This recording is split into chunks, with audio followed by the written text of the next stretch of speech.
mahaba. Yan. Ba-break natin.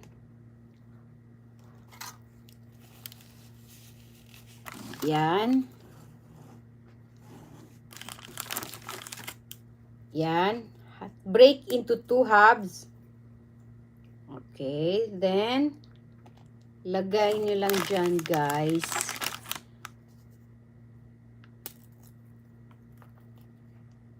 I-dip nyo lang siya dyan. Tapos, iwan nyo na dyan. Okay. Yan. Okay. Yan.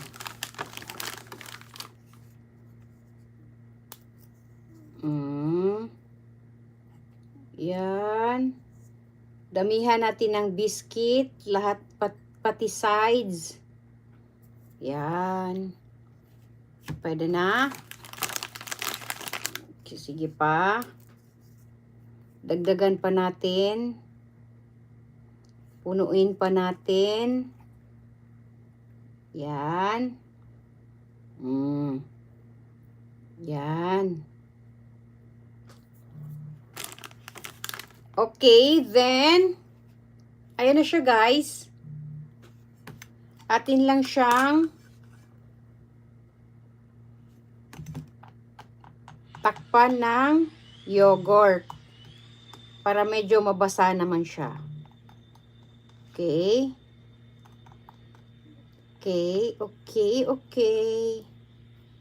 Lagyan lang natin sa ibabaw ng konting yogurt.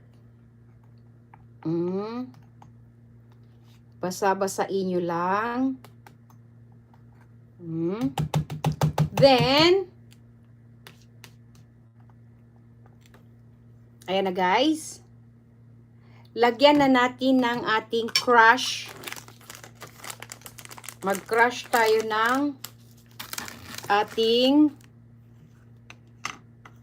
dito na natin ika-crush sa plate. Malambot lang. Ay, oh my gosh. Nagkalat ako, guys.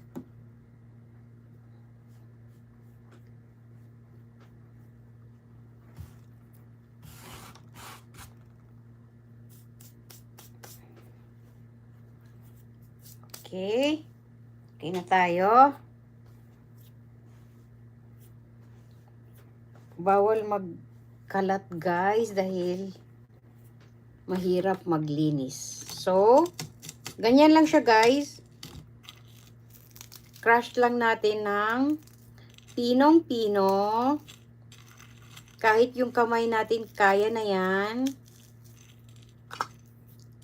Or kung gusto nyo namang gumamit ng ibang way, ibang paraan, no problem. Do it.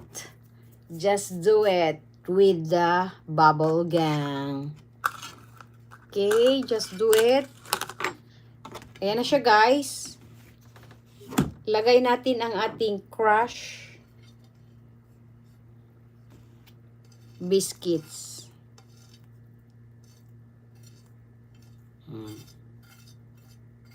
Malinis yung ating plate, guys. Bago yan siya. Kaya dyan ko siya kinrock. Okay, then, balik natin ang ating mga dumi, ating kalat. Okay? Then, ayan na siya, guys. I-add na natin ang ating melted chocolate or melted Nutella. Nutella to, guys. Pwedeng chocolate, pwedeng ano, kahit anong pwedeng i-add as toppings. Okay? Siyempre, lagyan na natin sa ibabaw. Yan. Para talagang tiramisu. Tiramisu ang itsura niya, guys.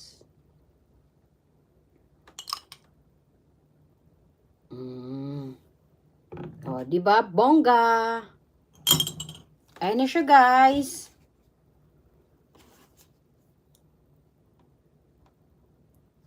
Yan. Super.